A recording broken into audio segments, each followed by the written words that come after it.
La meilleure place est d'être à côté de Jésus. Au nom du Père, du Fils et du Saint-Esprit. Amen. Seigneur, ouvre mes lèvres, et ma bouche publiera ta louange. Venez, crions de joie pour le Seigneur. Acclamons le Dieu qui visite et rachète son peuple. Il a fait surgir la force qui nous sauve. Jésus-Christ est Seigneur. Alléluia. Chers amis, chers frères et sœurs, en Christ, chers jeunes qui êtes présents, bienvenue à toutes et à tous dans ce quotidien Jésus, numéro 295. Aujourd'hui, nous sommes le samedi 26 août 2023 et nous sommes dans la 20e semaine du temps ordinaire. Commençons, comme chaque jour, par confier cette prière, par confier cette méditation au Seigneur, en nous abandonnant à lui, à sa volonté, en nous consacrant nous-mêmes, ainsi que le monde, au cœur immaculé de Marie. Aide-nous, Seigneur, à rester à notre juste place, à ne pas chercher plus à être des serviteurs et uniquement des serviteurs, ni plus ni moins, car si nous cherchons à nous élever, nous serons abaissés, mais si on s'abaisse, tu nous élèves. Seigneur, écoute-nous. Seigneur, exauce-nous. Confions au Seigneur tout ce qui nous pèse. Demandons-lui pardon parce que nous sommes pécheurs. Je confesse à Dieu Tout-Puissant et je reconnais devant vous, frères et sœurs, que j'ai péché en pensée, en parole, par action et par omission. Oui, j'ai vraiment péché. C'est pourquoi je supplie la bienheureuse Vierge Marie, les anges et tous les saints, et vous aussi, frères et sœurs, de prier pour moi le Seigneur notre Dieu. Que Dieu Tout-Puissant nous fasse miséricorde, qu'il nous pardonne nos péchés et qu'il nous conduise jusqu'en sa vie éternelle. Amen. Seigneur, prends pitié. Ô Christ, prends pitié. Seigneur, prends pitié.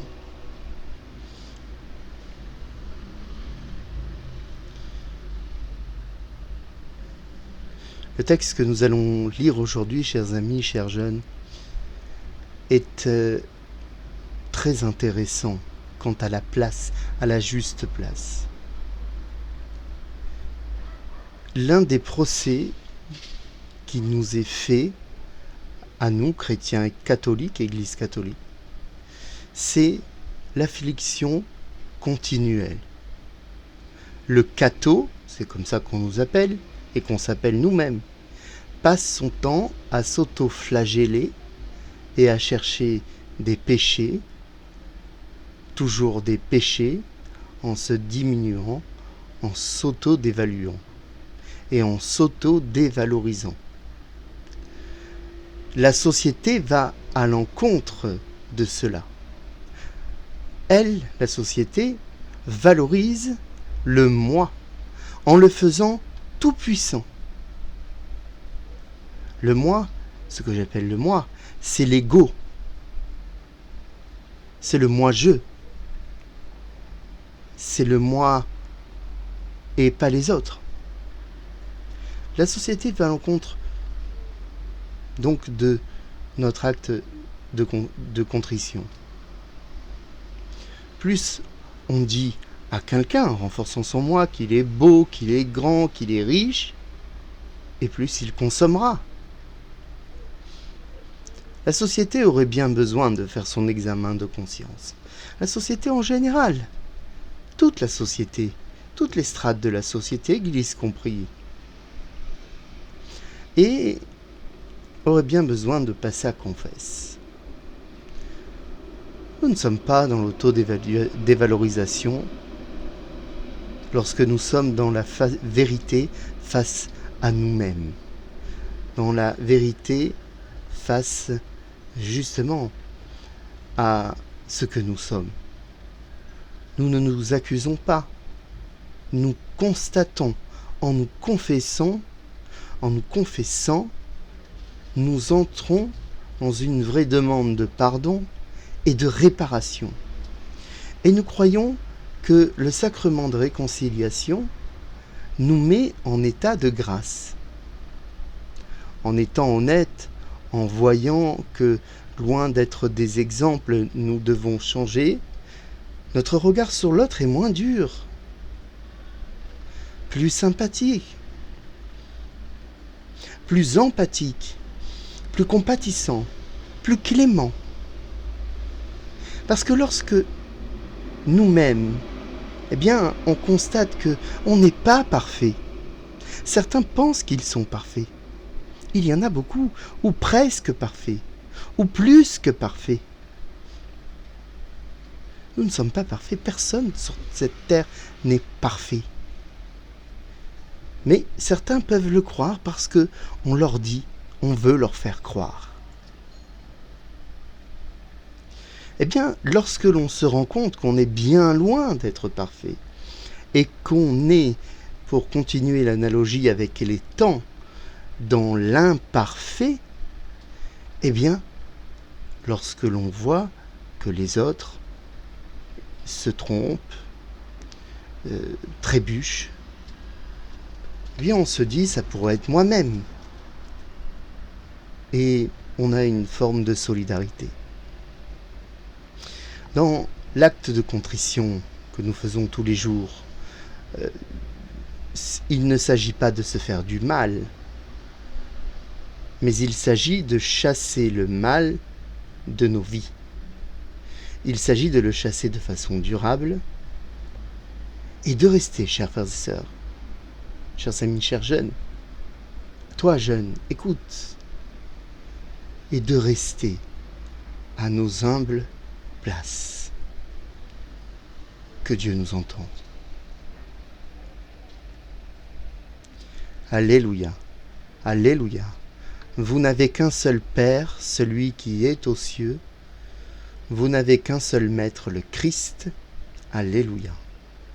Nous lisons aujourd'hui dans l'évangile de notre Seigneur Jésus-Christ selon saint Matthieu au chapitre 23, 1, 12. En ce temps-là, Jésus s'adressa aux foules et à ses disciples, et il déclara : les scribes et les pharisiens enseignent dans la chair de Moïse, donc tout ce qu'ils peuvent vous dire, faites-le et observez-le. Mais n'agissez pas d'après leurs actes, car ils disent et ne font pas. Ils attachent de pesants fardeaux difficiles à porter, et ils en chargent les épaules des gens, mais eux-mêmes ne veulent pas les remuer du doigt. Toutes leurs actions, ils les font pour être remarqués des gens. Ils élargissent leurs phylactères et rallongent leurs franges. Ils aiment les places d'honneur dans les dîners, les sièges d'honneur dans les synagogues et les salutations sur les places publiques. Ils aiment recevoir des gens le titre de rabbi. Pour vous, ne vous faites pas donner le titre de rabbi, car vous n'avez qu'un seul maître pour vous enseigner, et vous êtes tous frères. Ne donnez à personne sur la terre le nom de Père, car vous n'avez qu'un seul Père, celui qui est aux cieux. Ne vous faites pas non plus donner le titre de Maître, car vous n'avez qu'un seul Maître, le Christ. Le plus grand parmi vous sera votre serviteur. Qui s'élèvera sera abaissé, qui s'abaissera sera élevé. Acclamons la parole de Dieu. Louange à toi, Seigneur Jésus.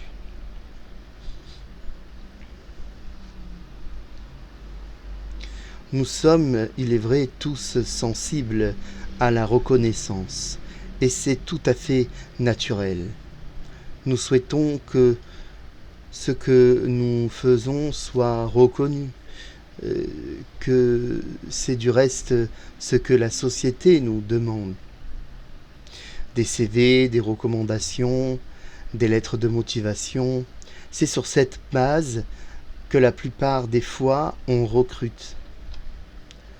Lorsque j'étais soignant, j'étais totalement opposé à la sélection par le concours. En quoi de bons résultats des tests psychotechniques peuvent-ils présager de la façon dont nous prendrons soin de l'autre?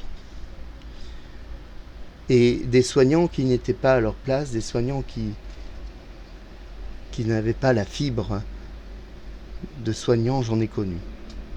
Heureusement, très peu, mais j'en ai connu. Mon idée a toujours été la suivante. Mettez les postulants dans un service, ne serait-ce qu'1 heure, au travail. Observez leur attitude avec les malades et vous aurez vite compris qui sera un bon ou un mauvais soignant. Ne cherchons pas des infirmières ultra diplômées, même si elles sont déjà érudites dans tout ce qui concerne l'humain, mais de bonnes infirmières qui fassent leur travail avec amour, avec soin. Et cela n'est pas donné à tout le monde.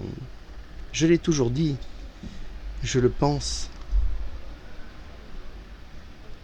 La place d'une infirmière, d'une soignante, est auprès du malade, pas devant des documents administratifs et informatiques qu'on leur demande de remplir sans cesse. La place de l'infirmière est auprès du malade, et c'est ce qu'elle demande, parce que les infirmières, elles aiment, dans la grande majorité, je dis elles parce qu'elles sont majoritairement des femmes, elles aiment leur travail. Elles sont fabuleuses. Elles sont merveilleuses. Moi, je les ai vues parce que j'étais infirmier. Je les ai vues au travail.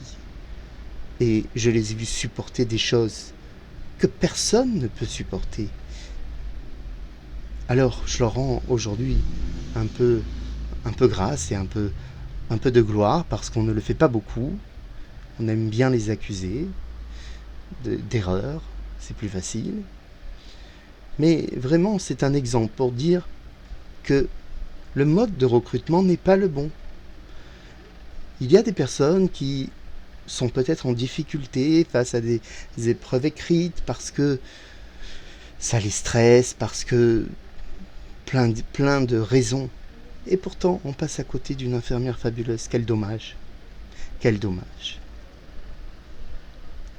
Un autre exemple, ma sœur est infirmière.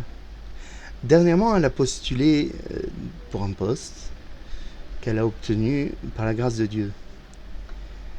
L'entreprise, très connue et très efficace, j'ai été prise en charge par eux. Vraiment, ce sont des gens bien. Mais donc cette entreprise l'a vue dans de nombreux entretiens. Mais une chose m'a surpris. Il y avait là un test de personnalité assez grossier, où il n'était pas difficile par ailleurs d'identifier les bonnes et les mauvaises réponses. J'aime passer du temps avec les gens, un peu, beaucoup, pas du tout. Vous n'allez pas mettre pas du tout. Bref, ces tests du personnalité commencent à être monnaie courante. Et observez bien comment tout le monde en raffole. Sur Internet, dans les magazines, on cherche à savoir quels sont nos traits de caractère. Je l'ai fait moi-même, par curiosité. Évidemment, l'algorithme, qui est bête et méchant, prend les questions et les réponses et répercute ces dernières dans le résultat tout cuit. Et on entend ce qu'on a envie d'entendre. Parce que le but, c'est pas de faire peur, donc on entend ce qu'on a envie d'entendre. Est-ce que c'est vraiment notre trait de personnalité? Nul ne le sait. Est-ce que la personnalité est la même du début à la fin de la vie, personne ne le sait. Mais la personnalité est une succession d'images que l'on donne. Et ce n'est pas vraiment ce que nous sommes au fond, le sujet. On se laisse être objet alors que nous sommes sujets. Allez voir un psychologue, un psychanalyste, un prêtre. Ça décoiffe. Je sais que beaucoup n'adhèrent pas à la psychanalyse. C'est d'ailleurs bon signe et c'est pas bien grave. Mais je peux vous assurer, l'ayant pratiqué en tant qu'analysant, en tant que patient, qu'on va jusqu'au fond des problèmes. Et la confession gratuite, universelle, on s'abaisse jusqu'à ce qu'on aimerait ne plus voir. On va fouiller dans nos caves ce qu'on a caché qu'on aimerait ne plus voir. La garantie, c'est qu'autant le psychanalyste que le prêtre sont soumis au secret le plus strict. Dans l'Église de Dieu, il existe une organisation, une hiérarchie. C'est d'ailleurs grâce à cela qu'elle perdure, parce qu'une organisation qui n'a pas de, qui est complètement anarchique ne perdure pas. Le défi, c'est de respecter cette hiérarchie sans être dans le cléricalisme, c'est-à-dire le pouvoir, et sans être non plus dans l'anticléricalisme. Il y a deux extrêmes, et il y a bien sûr une réponse juste et mesurée. L'obéissance à la hiérarchie est très importante, mais elle n'est pas la soumission à la hiérarchie. Car l'obéissance ne se fait pas, que dans les limites des commandements du Seigneur. C'est au Seigneur que nous portons obéissance et par le Seigneur à son Église dont lui-même est la tête. Donc cette obéissance se fait pour notre bien et celui de l'Église. Mais si toutefois on exige de nous des choses malhonnêtes ou perverses, ou qui font la négation de toute liberté de choix, cela n'est plus de l'obéissance, mais de la manipulation. Toute espèce de manipulation doit disparaître, car cela n'est ni bon pour le manipulateur, qui est en train de pourrir son âme, ni bon pour le manipulé, et le manipulé devient une victime.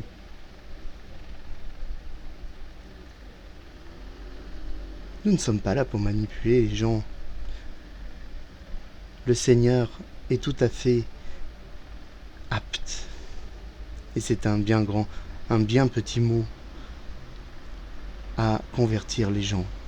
Mais nous ne les convertirons pas en essayant de les manipuler, parce que si c'est par la manipulation, c'est faux et ils finiront par partir. Nous autres, nous n'avons qu'une seule mission, parler de Jésus-Christ, dire ce que dit Jésus-Christ et laisser faire.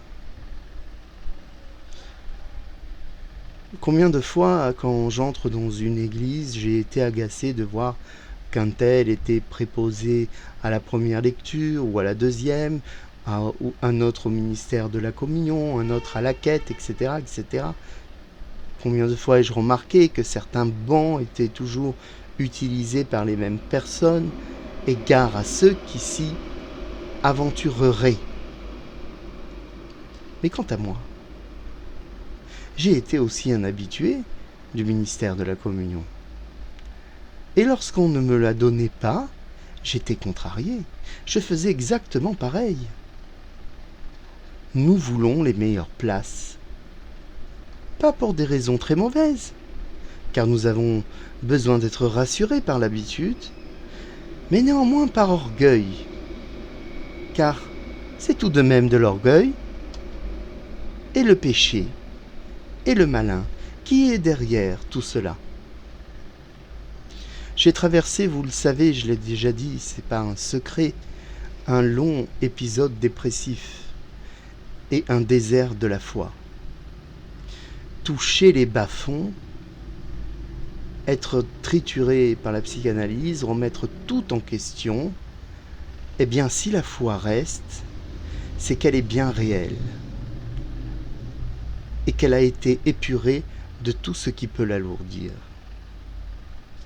Mon retour au Christ s'est fait tout à fait simplement. Je voulais juste être là, assister, me confesser, servir, aider si c'était nécessaire. Aujourd'hui, dès que je sens le danger du désir de pouvoir qui revient, et malheureusement il revient, je suis comme n'importe qui. Alors j'essaye de me remettre en retrait et de dire non, c'est inutile, ce n'est pas là que tu es attendu. Ce qui compte, chers frères et sœurs, chers jeunes, c'est le Christ. Et le Christ ne t'abandonnera jamais. Et n'allons pas croire que cela soit dans les belles parures, les beaux ornements, que l'on trouve chez les prêtres le plus d'orgueil. Car avoir le souci d'une belle liturgie, c'est prendre soin des fidèles. Je suis un peu agacé par ce procès d'intention qui est fait à ces prêtres qui aiment s'habiller avec de belles étoles et qui ornent les églises avec de beaux tissus et qui après sont taxés de traditionnalisme, etc. C'est un peu agaçant. Moi je trouve que, ben voilà, cette étole, il ne l'a pas volée, elle était dans le placard, il suffisait de la prendre et de la mettre au goût du jour. Cela n'est pas bien grave, cela n'est pas un péché, c'est vouloir donner du beau. C'est important de donner du beau. Quand on a des jeunes qui nous viennent de certains quartiers ou de certains pays, ils sont contents de voir du beau. Il faut donner à voir du beau. C'est important. Là où le bas blesse, c'est dans l'emprise, dans la manipulation, le devoir de dominer, le désir, pardonnez-moi, de domination. Il y a des personnes qui sont dans cette dynamique malgré eux. Et ce ne sont pas forcément celles qu'on croit. Alors, ne tombons pas dans les caricatures. Mettons-nous bien ces paroles de Jésus dans la tête ici. Nous n'avons qu'un seul maître, et celui-ci est notre Seigneur Jésus-Christ, et celui-ci est Dieu. Oui, que je me mette ça dans la tête. Si je cherche à m'élever, je m'abaisse moi-même à l'ombre de mon orgueil, au boulet du péché qui suit mes pieds, chacun de mes pieds. Mais si je m'abaisse, qui sera intéressé par un pauvre que l'on distingue à peine d'un mur? Il y a des gens comme ça qui sont dans l'église, on ne les voit pas. On dirait qu'ils sont comme dans les murs des meubles, alors qu'ils sont là pleinement. Et le Christ les regarde et le Christ est avec eux. Et si moi je suis une de ces personnes, alors Jésus fera de moi selon sa volonté. Chers amis, soyez-en sûrs, chers frères et sœurs, chers jeunes, telle est la meilleure place, à côté de notre Seigneur Jésus-Christ. Amen.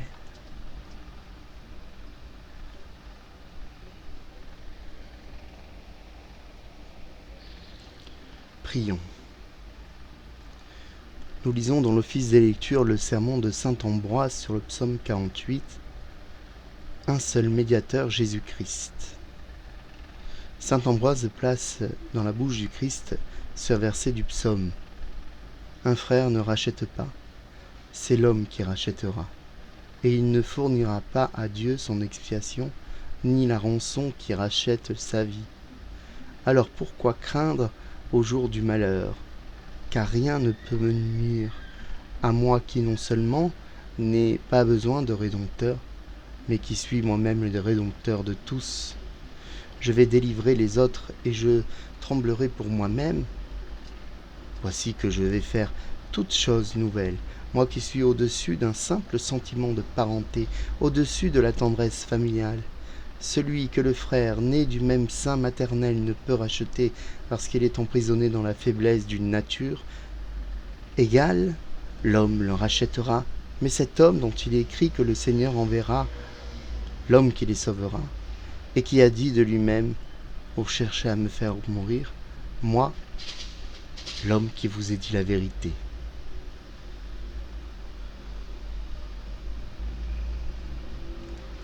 Intercédons, prière des Lotes. Maintenant, Seigneur, permets-nous de prier pour ta plus grande gloire.